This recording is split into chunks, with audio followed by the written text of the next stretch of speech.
Amis internautes de l'audience globale, bonjour ou bonsoir selon où vous nous suivez. Nous sommes la purge périodique. Moi, c'est Yannick Moulonda, vous êtes habitué à me voir, à m'écouter. Voilà. Cette sortie médiatique est destinée à une causerie morale avec la classe politique congolaise.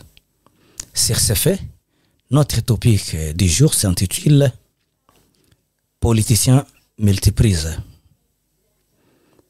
Qu'est-ce qu'une multiprise et quand est-ce que et dans quel contexte un politicien devient une multiprise? Voilà. Une multiprise, c'est un appareil destiné à brancher d'autres appareils électriques de la manière que cet appareil présente la particularité de posséder plusieurs emplacements de branchement. C'est-à-dire que la multiprise, c'est au départ un appareil qui est destiné à brancher d'autres appareils au même moment. Maintenant, l'autre question par rapport à notre sujet. C'est une causerie morale avec la classe politique congolaise. Quand est-ce qu'un politicien, un acteur politique, une politicienne, une actrice politique peut devenir une multiprise? Nous avons des multiprises dans nos maisons, n'est-ce pas? On peut brancher au même moment la radio, la télé,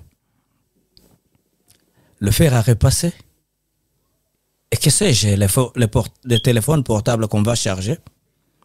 Et la multiprise, elle reçoit tout, elle ne refuse rien. Elle est disposée, elle est disponible.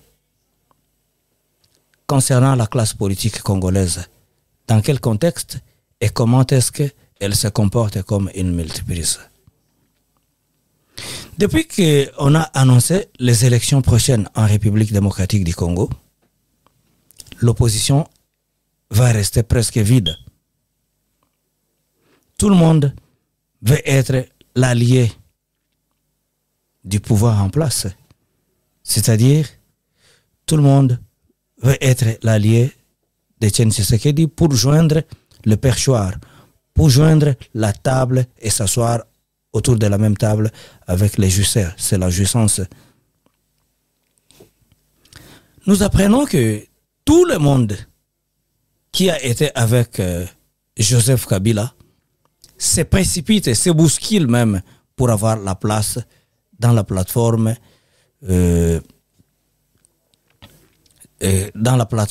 présidentielle, c'est-à-dire l'union sacrée de Félix Tshisekedi. Concernant ces gens-là, cette classe politique, on se pose la question, est-ce que lorsque nous autres, nous nous précipitions dans les hôpitaux pour nous vacciner contre la Covid, d'autres gens, les politiciens congolais surtout, ils se sont vaccinés contre la honte. Je m'imagine quelqu'un qui a passé 18 ans avec Kabila et subitement il change de camp, il va dans le camp de Félix Tshisekedi. Cette personne doit se faire transplanter le cœur. Parce qu'il doit assumer les échecs de Kabila.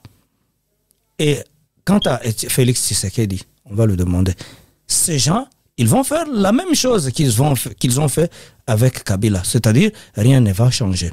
Et la République démocratique du Congo, qui se proclame être chrétienne, elle doit se référer au passage biblique qui dit qu'on ne met jamais un vin nouveau dans les anciennes outres, dans les anciennes cruches. Et le même adage nous dit qu'on ne peut jamais coudre un ancien drap sur un nouveau drap pour lui augmenter et la grandeur. C'est pour dire quoi?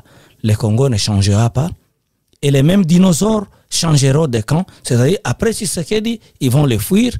Après, ils vont changer de camp comme ils sont des multiprises. Donc, ce sont des politiciens qui vivent au gré des vagues. Ce sont des politiciens qui vivent de la chasse et de la cueillette. La causerie morale d'aujourd'hui concernait les gens qui n'ont pas de position. On joint une classe politique, une famille politique par rapport aux valeurs qui orientent vos convictions. La plupart de nos politiciens n'ont pas de convictions politiques. Tout ce qu'ils ont, c'est leur ventre. Tout ce qu'ils ont, c'est être parmi les jouisseurs. Je vous remercie. Nous sommes la Purge périodique.